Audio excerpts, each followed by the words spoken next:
গুপ্ত হিসেবে পরিচিত একটি দল বাংলাদেশের মানুষের কাছে নতুন জালেম হিসেবে আবির্ভূত হয়েছে। বরিশালের জনসভায় তারেক রহমান। যারা ক্ষমতায় যাবে তারা দেশের মালিক নয়, হবেন চৌকিদার। দেশে আর কোনো জমিদারকে মেনে নেওয়া হবে না। কুড়িগ্রামের জনসভায় জামায়াতের আমির। ভোটের বাকি মাত্র ৮ দিন, প্রচারণায় উৎসবমুখর রাজপথ থেকে আনাচ কানাচ। অভিযোগ পাল্টা অভিযোগের রকম ফের।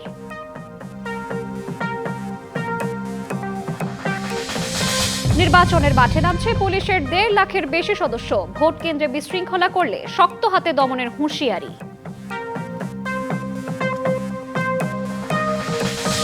চট্টগ্রাম বন্দরে চলছে অনির্দিষ্টকালের কর্মবিরতি। ইজারা দেওয়ার সিদ্ধান্ত বাতিল না করা পর্যন্ত কর্মসূচি চালিয়ে যাওয়ার ঘোষণা।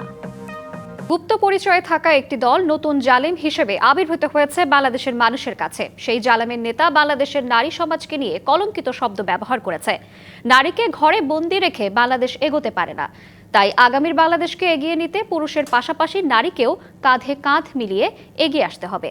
বরিশালের বেলস পার্কে নির্বাচনী জনসভায় এসব কথা বলেছেন বিএনপি চেয়ারম্যান তারেক রহমান। বলেন, জনগণের সমর্থন না থাকলে কি হয় ৫ই আগস্ট তা সবাই দেখেছে। তাই ১২ তারিখ পর্যন্ত নয়, নির্বাচনে জিতে ১৩ তারিখ থেকে আগামী ৫ বছর জনগণের পায়ের কাছে থাকতে হবে। বিএনপি চেয়ারম্যান পরিতাপের সঙ্গে বলেন, একটি দল নির্বাচনের আগে ব্যালট পেপার ছাপাচ্ছে, এনআইডি নাম্বার ও বিকাশ নম্বর চাচ্ছে, অথচ তারা সততার কথা বলে মানুষকে ধোঁকা দিচ্ছে। যারা নির্বাচনের শুরুতে অনৈতিক কাজ করছে তারা কিভাবে ন্যায় ও নৈতিক শাসন কায়েম করবে প্রশ্ন তার। যারা দেশের মানুষকে নাকে দড়ি দিয়ে ঘোরাতে চায় তাদের উচিত শিক্ষা দিতে হবে বলেও মন্তব্য করেন তারেক রহমান। ওই যে যারা নতুন জালেম হিসেবে আবির্ভূত হয়েছে, ওই যে যাদেরকে বাংলাদেশের মানুষ গুপ্ত হিসাবে চিনে, তারা এনআইডি নাম্বার নিচ্ছে, তাদের কাছে গিয়ে তারা বিকাশ নাম্বার নিচ্ছে। প্রিয় ভাই বোনেরা, এই গুপ্তের দল, এই জালেমের দল বলে তারা নাকি সৎ মানুষের শাসন কায়েম করবে। আরে ভাই, নির্বাচনের আগেই তো আপনারা জাল ব্যালট পেপার শুনলাম, খবরে দেখলাম ছাপাচ্ছেন। নির্বাচনের আগেই তো দেখলাম আপনাদের লোকজন এনআইডি নাম্বার নিয়ে যাচ্ছে, মা বোনদের বিকাশ নাম্বার নিয়ে যাচ্ছে। প্রথমেই তো আপনারা অনৈতিক কাজ শুরু করছেন। অনৈতিক কাজ দিয়ে আপনারা মানুষের ভোটকে প্রভাবিত করতে যাচ্ছেন। যাদের ভোটের শুরুটাই অনৈতিক কাজ, তারা কি করে সৎ মানুষের শাসন দিতে পারে? তারেক রহমানের জন্য সেনাবাহিনী তো চেটে রাস্তা পরিষ্কার করে। ঢাকা ১৭ আসনের জামায়াত প্রার্থী ডাক্তার এস.এম. খালিদুজ্জামানের এমন বক্তব্যকে অপ্রত্যাশিত ও হিংসাত্মক বলে মন্তব্য করেছেন বিএনপির সিনিয়র যুগ্ম মহাসচিব রুহুল কবির রিজভী। রাজধানীর একটি হোটেলে reporters forum for election and ডেমোক্রেসির সদস্যদের সাথে মতবিনিময় সভায় তিনি এ কথা বলেন। চ্যালেঞ্জ করা হয়েছে ক্যান্টনমেন্টের গেটে একজন প্রার্থীকে। উনি বলছেন যে আমি তারেক রহমানের সাথে প্রতিদ্বন্দ্বিতা করছি। অদ্ভুত ব্যাপার। এবং যে আচরণ করেছেন সেই কি বলে নিরাপত্তা বাহিনীর সদস্যের সাথে, সেটা ভাষায় ব্যাখ্যা করা অত্যন্ত কঠিন। যারা ক্ষমতায় যাবেন তারা দেশের মালিক নয়, হবেন চৌকিদার। দেশে আর কোনো জমিদারকে মেনে নেওয়া হবে না। এই দেশ হবে জনগণের বাংলাদেশ। দুপুরে কুড়িগ্রামে নির্বাচনী জনসভায় এসব কথা বলেন জামায়াতের আমির ডাক্তার শফিকুর রহমান। কুড়িগ্রামকে সবচেয়ে বঞ্চিত জেলা উল্লেখ করে তিনি বলেন, ক্ষমতায় গেলে কুড়িগ্রাম থেকে উন্নয়ন শুরু করবে জামায়াত। উত্তরবঙ্গকে কৃষি শিল্পের রাজধানীতে পরিণত করা হবে। ৩টি নদীকে জেলার দুঃখ উল্লেখ করে জামায়াত আমির বলেন, বর্ষা এলে এখানকার মানুষের চিন্তা বাড়ে। নদী ভাঙন রোধে যে বাজেট হয়েছে সব চুরি করে বিদেশে পাচার করা হয়েছে। নির্বাচিত হলে তাদের পেটের ভেতর হাত ঢুকিয়ে সব বের করে আনারও ঘোষণা দেন ডাক্তার শফিকুর রহমান। যে দেশে মায়ের নিরাপত্তা নেই সেই দেশ কারো হতে পারে না জানিয়ে তিনি বলেন, জাত ধর্ম দেখা হবে না, নারীর শতভাগ নিরাপত্তা নিশ্চিত করা হবে। তারপরে আপনাদের সন্তান হিসেবে আমাদের দায়িত্ব আপনাদেরকে শক্তি সাহস যোগানো। লড়ে যাবেন, চোখে চোখ রেখে কথা বলবেন। এটি আমার বাংলাদেশ। এই বাংলাদেশে আর কোনো জমিদার মেনে নেব না। এই বাংলাদেশ হবে ইনশাআল্লাহ জনগণের বাংলাদেশ। আমরা মাদেরকে কথা দিচ্ছি, আমাদের সব কিছুর বিনিময়ে আপনাদের শতভাগ নিরাপত্তা এবং মর্যাদা আমরা নিশ্চিত করব। নীলফামারীতে নির্বাচনী জনসভায় বক্তব্য রাখছেন জামায়াতের আমির ডাক্তার শফিকুর রহমান। সরাসরি যাচ্ছি আমরা সেখানে। ভোটের বাকি নেই আর বেশি দিন। গুনে গুনে আজকের দিন সহ প্রচারণার আছে মাত্র 7 দিন। 12 ফেব্রুয়ারি ত্রয়োদশ জাতীয় সংসদ নির্বাচনের ভোট উৎসবে মাতবে দেশ। অবশ্য প্রচারণায় উৎসব মুখর এখন সারা দেশের আনাচ কানাচ। রাজপথ থেকে অলিগলি, চায়ের দোকান থেকে ঘরের চৌহদ্দি, সব জায়গায় আলোচনা এখন একটাই, ভোট। বিরামহীন প্রচারণায় প্রার্থীরা। সারা দেশে বিরামহীন ভোটের প্রচারে প্রার্থীরা মিছিল, মিটিং, সমাবেশ, সঙ্গে মাইকে ভেসে আসা বিভিন্ন প্রার্থীর পক্ষে গান, স্লোগানে মুখর চারপাশ। প্রার্থীরা ভোটারদের দুয়ারে যাচ্ছেন নানা প্রতিশ্রুতি নিয়ে, আর প্রার্থী বেছে নিতে ভোটাররাও মেলাচ্ছেন নানা সমীকরণ। দীর্ঘদিন পর ভোট দেওয়ার সুযোগ পাওয়ায় নিরাপদে ভোট দিতে চান ভোটাররা। রাজধানীর হাতিরঝিল পুলিশ প্লাজার সামনে থেকে ধানের শীষের পক্ষে জাতীয়তাবাদী সাংবাদিক, পেশাজীবীদের গণমিছিল হয়। ঢাকা 17 আসনে তারেক রহমানের পক্ষে প্রচারণা চালানো হয়। নেতারা সমালোচনা করেন জামায়াতের। তাদের তো অলরেডি মাথা খারাপ হয়ে গেছে, আবল তাবল বলা শুরু করছে। দেখছে না কালকে ক্যান্টনমেন্টে কি বলছে, তাদের আমির কি বলতেছে, বিপুল ভোটে দান জয়লাভ করবে, তারেক রহমান প্রধানমন্ত্রী হবে, এটাই হলো জনগণের চাওয়া। ফকিরাপুল হাবিবুল্লাহ বাহার কলেজ এলাকায় ঢাকা 8 আসনের 11 দলের প্রার্থী নাসির উদ্দিন পাটোয়ারি প্রচারণায় অংশ নিয়ে বলেন, এবার চাঁদাবাজ সন্ত্রাসের বিরুদ্ধে জনগণ পক্ষ নিবে। আপনারা যে আব্বাস নৌকা উঠছেন, এই আব্বাস নৌকা তলা ফুটা হয়ে গিয়েছে। এই আব্বাস নৌকা থেকে দ্রুত নামুন, এটা আপনাদেরকে বাঁচাইতে পারবে না। আপনারা যদি তওবা আস্তাগফিরুল্লাহ পড়ে আসেন, ইনশাআল্লাহ আমাদের দরজা খোলা আছে। নির্বাচনের দিন যতই ঘনিয়ে আসছে ততই প্রচারণা ও রাজনৈতিক উত্তাপ বাড়ছে মানিকগঞ্জ জুড়ে। জেলার 3টি সংসদীয় আসনে 20 জন প্রার্থীর মধ্যে মাত্র একজন নারী প্রার্থী বিএনপির আফরোজা খানম রিতাকে ঘিরে ভোটারদের আগ্রহ চোখে পড়ার মতো। মানিকগঞ্জবাসীর যে অনেক আকাঙ্ক্ষিত একটা প্রতীক যেটা আছে ধানের শীষ, সে প্রতীকের জন্য সবাই ঐক্যবদ্ধভাবে আগামী নির্বাচনের জন্য কাজ করবে। নওগাঁ 5 আসনে ভোটারদের মন জয় করতে প্রার্থীরা দিচ্ছেন নানা প্রতিশ্রুতি। তবে ভোটের মাঠে মূল লড়াই হবে বিএনপি ও জামায়াত ইসলামীর মধ্যে। 5 বছর সময়ের মধ্যে বলেছি নওগাঁ তিলোত্তমা শহর হবে। জনগণ পরিবর্তন চাচ্ছে, জনগণ চায় দুর্নীতিমুক্ত, চাঁদাবাজ মুক্ত একটি নতুন সুন্দর বাংলাদেশ চায়। নারায়ণগঞ্জে জনসভায় জামায়াতের সেক্রেটারি জেনারেল মিয়া গোলাম পারওয়ার বলেন, সর্বস্তরের মানুষ এবার পরিবর্তন চায়। নতুন বাংলাদেশে সংগ্রাম হবে দুর্নীতির বিরুদ্ধে। অন্নহীন, বস্ত্রহীন, ক্ষুধার্ত মানুষের আহাজারি আলোচনায় সমালোচনায় এটা কি আছে যে তারা এখন পরিবর্তন দেখতে চায়। রাজশাহী 2 আসনে নির্বাচনী প্রচারণা চালান বিএনপির প্রার্থী মিজানুর রহমান মিনু। ঠাকুরগাঁওয়ের নারগুন ইউনিয়নে নির্বাচনী জনসভায় বিএনপি মহাসচিব মির্জা ফখরুল বলেন, 15 বছর দেশের জনগণ ভোট দিতে পারেনি। 12 ফেব্রুয়ারি ভালো ভোট হবে।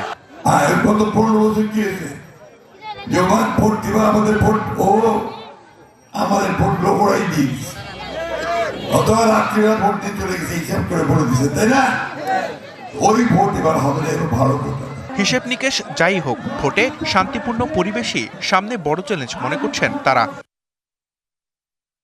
Sanjidul Alam, DBC news desk. রাজধানীর বালিবাগে নির্বাচনী প্রচারণা চালাচ্ছেন ঢাকা 11 আসনের জামায়াতের নেতৃত্বের 11 দলীয় জোট সমর্থিত প্রার্থী নাহিদ ইসলাম। সেখানকার সবশেষ তথ্য জানাতে আমাদের সঙ্গে যুক্ত হচ্ছেন সহকর্মী মাহমুদুল হাসান নাজিম। ত্রয়োদশ জাতীয় সংসদ নির্বাচন সামনে রেখে প্রচারণায় ব্যস্ত ঢাকা 16 আসনের প্রার্থীরা। রাজধানীর মিরপুরে পলাশনগর এলাকায় প্রচারণা চালাচ্ছেন বিএনপি মনোনীত প্রার্থী আমিনুল হক। সেখান থেকে সবশেষ পরিস্থিতি জানাতে আমাদের সঙ্গে যুক্ত হচ্ছেন সহকর্মী আরিফুল ইসলাম। আরিফ, কেমন দেখছেন পরিবেশ পরিস্থিতি, জানাবেন। শ্রাবন্তী, সময় যতই ঘনিয়ে আসছে ততই কিন্তু প্রচারণা ব্যস্ত সময় পার করছেন বিভিন্ন প্রার্থীরা। তাদের নিজ প্রতীকে তারা ভোট চাইছেন, ভোটারদের কাছে যাচ্ছেন। পুরো এলাকা, পাড়া মহল্লায় সব জায়গাতেই চষে বেড়াচ্ছেন প্রার্থীরা। আমি এখন আছি ঢাকা 16 আসনে যিনি বিএনপি থেকে মনোনীত প্রার্থী যিনি আমিনুল হক, তার প্রচারণায় আমি এখন আছি। পলাশনগর যে এলাকাগুলো আছে সেই এলাকা দিয়ে তিনি কিন্তু প্রত্যেকটা বাড়ি বাড়ি গেটে তাকে ফুল দিয়ে বরণ করে নিচ্ছে। যদি আমি একটু দেখাতে চাই, আশেপাশের যে ভোটাররা রয়েছেন, সাধারণ জনগণ রয়েছেন, তারা কিন্তু ফুল দিয়ে তাকে বরণ করে নিচ্ছেন। এমনকি শেষ হাসিটা আসলে কে হাসবে সেটা কিন্তু 12 তারিখে আমরা একটু কথা বলার চেষ্টা করব আমিনুল হকের সঙ্গে, যিনি বিএনপি থেকে মনোনীত প্রার্থী। আমরা একটু যদি দেখাতে চাই তার সঙ্গে আমি একটু বলতে যাচ্ছিলাম পুরো এলাকা চষে বেড়াচ্ছেন, কেমন সাড়া পাচ্ছেন? আলহামদুলিল্লাহ, আজকে দেখেন আমার নেতা কর্মীদের পাশাপাশি এই এলাকার সকল মুরব্বিয়ান বীর মুক্তিযোদ্ধারা আমার সাথে এই প্রচারণায় অংশগ্রহণ করেছে। এর কারণটা কি? এটা তাদের ভালোবাসা, তাদের আন্তরিকতা থেকে তারা বিশ্বাস করে যে তাদের সন্তান, এই এলাকার সন্তান, এই এলাকার জন্য আমি অনেক কিছু করতে পারবো। এই কারণে তাদের ভালোবাসায় আমি আজকে সিক্ত হয়েছি এবং আশা করি 12ই ফেব্রুয়ারি এইভাবে স্বতঃস্ফূর্তভাবে প্রত্যেকটি ভোট প্রদানের মাধ্যমে আমাকে ইনশাআল্লাহ এই এলাকা থেকে নির্বাচিত করবে। আসনের প্রতিদ্বন্দ্বী প্রার্থী আমরা দেখেছি বিভিন্নভাবে গণমাধ্যমে, আপনি বলেছেন টাকা দিয়ে ভোট কেনা হচ্ছে। আমি ইতিমধ্যে এতদিন তো টাকার ভিতরে সীমাবদ্ধ ছিল, এখন ঘরে ঘরে মাছ মাংস পাঠাচ্ছে তারা। গতকালকে শবে বরাত উপলক্ষে তার আগের দিন মুরগি, পোলাও চাল সহ তারা এইভাবে ভোটারদের কাছে গিয়ে এই খাদ্যদ্রব্য দিয়ে প্রভাবিত করার চেষ্টা করছে, যেটা সরাসরি আচরণবিধি লঙ্ঘন করেছে তারা।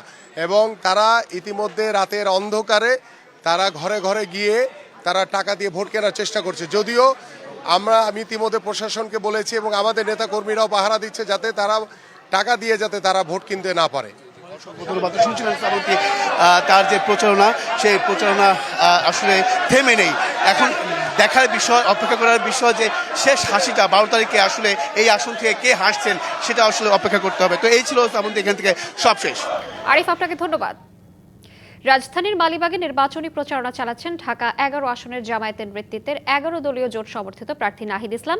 সেখানকার সবশেষ তথ্য জানাতে আমাদের সঙ্গে যুক্ত হচ্ছেন সহকর্মী মাহমুদুল হাসান নাজিম। নাজিম, কেমন দেখছেন সেখানকার অবস্থা, জানাবেন? শ্রাবন্তী, আপনাকে একটি বিষয় জানিয়ে রাখতে চাচ্ছি, সেটা হচ্ছে যে নাহিদ ইসলাম এনসিপির, যিনি 11 আসন থেকে প্রতিদ্বন্দ্বিতা করছেন, তিনি কিন্তু গণসংযোগ করছেন। এই মুহূর্তে আমরা তার সঙ্গে যুক্ত হব।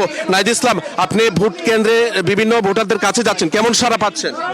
আমরা অনেক ভালো সাড়া পাচ্ছি। মানুষ মুখিয়ে আছে ভোট দেওয়ার জন্য, পরিবর্তনের জন্য। আসলে পরিবর্তন যেটা আগে বিগত সময়ে আমরাও চেয়েছিলাম, সেটাও সবাই চাচ্ছে। আপনারা এমন নতুনত্ব কি দিবেন যেটির কারণে আসলে সাধারণ ভোটার আপনাদের প্রতি আকৃষ্ট হবে? আমরা মানুষকে কথা বলার অধিকার দিব এবং মানুষকে আমরা দুর্নীতিমুক্ত জবাবদিহিতামূলক একটা ব্যবস্থা দিব, যেটা এর আগে কখনোই নিশ্চিত করা হয়নি। এখন পর্যন্ত কেমন সাড়া পেয়েছেন আমরা যদি আপনার কাছে একটু জানতে চাই, এখন পর্যন্ত কেমন? খুবই ভালো সাড়া পাচ্ছি, ইনশাল্লাহ আমরা জয়ের ব্যাপারে আসি। 12 তারিখে ভোটারদের উদ্দেশ্যে কোনো কিছু বলার আছে কিনা? সবাই ভোট দিতে আসবেন, ভয় ভীতি আতঙ্ক অনেক অপপ্রচার হইতে পারে, কিন্তু সবকিছু উপেক্ষা করে 12ই ফেব্রুয়ারি ভোটারদের উপস্থিতি সবকিছু পাল্টে দেবে। যেমনটি শুনছিলেন, আসলে তিনি বলছেন যে এখানে যারা নতুন ভোটার হয়েছেন যেন নির্ভয়ে তারা ভোট কেন্দ্রে যেতে পারে এবং তারা যেন সঠিকভাবে আগামী বাংলাদেশ বিনির্মাণ করতে পারে, সেই প্রত্যাশার কথা তিনি কিন্তু জানিয়েছেন। সকাল থেকে কিন্তু মালিবাগ সহ তার বিভিন্ন নির্বাচনী এলাকা তিনি গণসংযোগ করে যাচ্ছেন সাথে দলীয় নেতাকর্মীদের সাথে নিয়ে। তো এই ছিল আমার কাছে এখানকার তথ্য। ধন্যবাদ আপনাকে। জামায়াতে ইসলামীর আমির ডাক্তার শফিকুর রহমানের এক্স অ্যাকাউন্ট হ্যাকের ঘটনায় বঙ্গভবন থেকে আটক মোহাম্মদ সরওয়ার আলমের জড়িত থাকার প্রাথমিক তথ্য প্রমাণ পেয়েছে ডিবি। সংস্থাটির প্রধান মোহাম্মদ শফিকুল ইসলাম জানিয়েছেন, তার যাবতীয় ডিভাইস জব্দ করা হয়েছে। মঙ্গলবার মধ্যরাতে রাজধানীর রাজারবাগ এলাকার সরকারি কোয়ার্টারে অভিযান চালিয়ে আটক করা হয় সরওয়ারকে। সকালে সংশ্লিষ্ট আইটি বিভাগে তাকে নিয়ে অভিযান চালাচ্ছে গোয়েন্দা পুলিশ। ডিবি প্রধান জানান, তার আইডি থেকে জামায়াত আমিরের অ্যাকাউন্টে একটি মেইল যাওয়ার সত্যতা মেলার পরিপ্রেক্ষিতেই তদন্তে নেমেছে তারা। তদন্ত শেষে বিস্তারিত বলা যাবে বলেও জানান তিনি। সত্য ঘটনা উদ্ঘাটনে অভিযান অব্যাহত থাকবে বলে জানান ডিবি প্রধান। তবে আইটি বিশেষজ্ঞরা বলছেন, ফিশিং অ্যাপ ব্যবহার করে পেইড সফটওয়্যার হ্যাকের সুযোগ কম, আর সরকারি কোনো আইডি থেকে এ ধরনের কাজ করা নিয়েও সন্দেহ প্রকাশ করেছেন তারা। দেশ জুড়ে বইছে নির্বাচনের জোর হাওয়া। 12ই ফেব্রুয়ারি হবে ত্রয়োদশ জাতীয় সংসদ নির্বাচনের ভোট গ্রহণ। এ নিয়ে কি ভাবছেন সাধারণ মানুষ থেকে শুরু করে আগামী জনপ্রতিনিধিরা, সে কথা জানাতে ডিবিসি নিউজের ইলেকশন এক্সপ্রেস ছুটে যাচ্ছে সব সংসদীয় আসনে। এখন রয়েছে সংসদীয় আসন 267, ফেনী 3-এ। সিএসআরএম ডিবিসি ইলেকশন এক্সপ্রেস আজ আছি ফেনী জেলায়। এই মুহূর্তে আমাদের সাথে অতিথি হিসেবে যুক্ত আছেন ফেনী 3 আসনে বিএনপি মনোনীত প্রার্থী, বিএনপির ভাইস প্রেসিডেন্ট আব্দুল আওয়াল মিন্টু। আমরা তার সাথে একটু কথা বলবো। আপনাকে স্বাগত জানাচ্ছি আমাদের অনুষ্ঠানে। আপনি তো এই আসনে নির্বাচন করছেন দলের পক্ষ থেকে এবং এখানকার পুরনো মানুষ, আপনার প্রতি মানুষের অনেক প্রত্যাশা, তো কি অবস্থা দেখছেন? আমি তো প্রথমেই শ্রোতা বন্ধুদের এবং ভাই বোনদের শুভেচ্ছা এবং সালাম জানাচ্ছি, আসসালামু আলাইকুম। আমি গত 22 তারিখ থেকে আরম্ভ করে আমার টোটাল 17টা ইউনিয়ন, 2টা পৌরসভা আমি যেখানে যেখানে কেন্দ্র আছে প্রত্যেকটা কেন্দ্রের ওখানে আমি গণসংযোগ করছি এবং মানুষের সাথে দেখাশোনা করছি। আমি তো মনে করি আমাদের এখানে এখন পরিবেশও ভালো, যদিও আমাদের একটা প্রতিদ্বন্দ্বী দল মাঝে মধ্যেই ওদের ওই লোকজন ইউজ করে ফেসবুক বা ইউটিউবে বিভ্রান্তি ছড়ায়, কিন্তু এতদ সত্ত্বেও আমি মনে করি আমাদের এখানে লোকজনের ভিতরে উচ্ছ্বাস আছে। তবে একটা জিনিস হলো, অনেক দিন থেকে তো ঠিকমতো অবাধ সুষ্ঠু গ্রহণযোগ্য নির্বাচন হয়নি। সেই 2008 থেকে ধরতে পারেন বাংলাদেশে যে নির্বাচনগুলা মানে অতীতে হয়েছে এগুলি কোনোভাবে অবাধ সুষ্ঠু গ্রহণযোগ্য বলা যাবে না। আবার অন্যদিকে গত 2 বছর থেকে প্রায় কোনো নির্বাচিত সরকার নাই, তাতে জনগণের ভিতরে তো একটা বিভ্রান্তি ছিল নির্বাচন কেমন হবে, কখন হবে, হবে কি না। বাট আমি মনে করি এখন সেগুলি সব কেটে উঠানোর পর এখন জনগণের ভিতরে একটা সাড়া আসছে, না ভোট হবে, আমরা ঠিকমতো ভোট দিতে যাব। এবং বিশেষ করে যারা তরুণ তারা তো অনেকদিন ভোট দেয় নাই, তাদের ভিতরে একটা উচ্ছ্বাস আমি দেখছি। আমি আশা করি সব ঠিক আছে এবং ঠিকমতো ভোট হবে। আপনি তো ভোটারদের কাছে যাচ্ছেন, তারা আসলে আপনাকে কোন বিষয়টা বেশি বলছে যে এই কাজটা করা দরকার আপনার? দেখুন, আমাদের এখানে সমস্যা তো দুরকম। একটা হলো জাতীয় সমস্যা, আর একটা হলো আমাদের স্থানীয় সমস্যা। তো দীর্ঘদিন ধরে একইভাবে স্থানীয় সরকারে যারা প্রতিনিধিত্ব করছেন তারাও তো ঠিকমতো ইলেক্টেড হয় না, মানে নির্বাচন অবাধ সুষ্ঠু গ্রহণযোগ্য নির্বাচনের মাধ্যমে তারাও তো কোনো ঠিকমতো প্রতিনিধি পায় নাই, যার ফলে আমাদের এখানে স্থানীয় সমস্যাগুলো অনেক প্রকট আকার ধারণ করছে। যেমন ধরেন, শিক্ষা ব্যবস্থার মান উন্নয়নের পরিবর্তে নিচের দিকে গেছে, আমাদের স্বাস্থ্যসেবার মান কমে গেছে, আমাদের কৃষিখাতের যতটুকু আমরা সফলতা অর্জন কথা সেটা হচ্ছে না। 2 নম্বর, আমাদের কিছু স্থানীয় সমস্যা আছে, যেমন নদী ভাঙ্গন।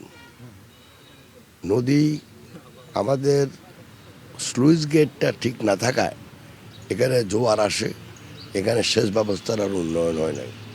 তারপরে ধরুন খেলাধুলার উন্নয়ন, সাংস্কৃতিক উন্নয়ন, সমাজের লোকদের একত্র করে যে একটা উন্নয়ন করবে সেটা অনুপস্থিত থাকাতে আমি মনে করি লোকজন একটু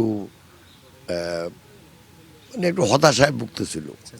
এখন তাদের ভিতরে একটা আশা রাখছে, না এবারে অবাধ সুষ্ঠু গ্রহণযোগ্য নির্বাচনের মাধ্যমে যদি আমরা আমাদের প্রতিনিধি নির্বাচন করতে পারি তাহলে হয়তো ভবিষ্যতে এই দলমত নির্বিশেষে সমাজের সবাইকে একত্র করে আমাদের সমাজের উন্নয়ন হবে। যদি ছোট করে ভোটারদের প্রতি আপনার বার্তা কি একটু বলতেন?